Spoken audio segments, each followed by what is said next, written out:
I'm excited to see that the signing of the MOU is starting to become a reality. Today we had the opportunity to look at the infrastructure of the cover structure and also the nurseries, which is the main objective or the outcomes that are being expected from that MOU with the University of Belize is to look at the different variety of tomatoes, which one will work well under using the cover structure system, and most important, which one will adapt well to our current climate change impacts that we have in Belize. The visit was organized to assess the progress of a joint research effort involving tomato production using cover structures. In April 2022, the Ministry of Economic Development, Resilient Rural Belize, and the University of Belize signed an MOU to evaluate the performance of several varieties of tomatoes for mass production under covered structures. $100,000 in funding was provided to undertake the research at the University of Belize Central Farm Campus. We heard from Dr. Vincent Palacio, the president at the university. We've made excellent progress. As you saw in the tour, we actually have the covered structure, the biggest around. And also we saw where the seedlings are.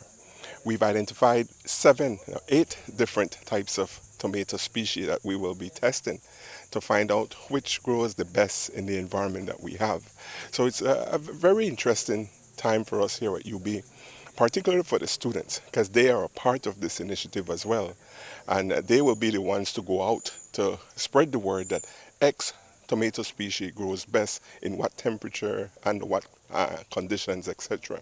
The project also has a community outreach component. At the end of the study, farmers from across Belize will be given access to the research findings for them to hopefully replicate these practices on their farms.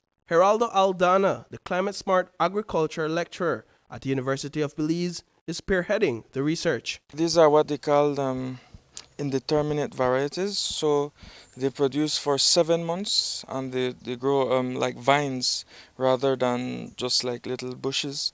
And so these are larger, they call it beef type tomatoes, so they're very large and they are like almost half kilogram in weight. We're looking at days to first flowering, we're looking at the weight, the physical aspects of the tomato, and also the consumer's perspectives of each tomato. We're studying from germination all the way to harvest. So in each stage we'll record the performance of each variety, and it will be we'll compare each variety to see which one is more successful in the end. The research will also determine the feasibility of the cover structure approach for farmers.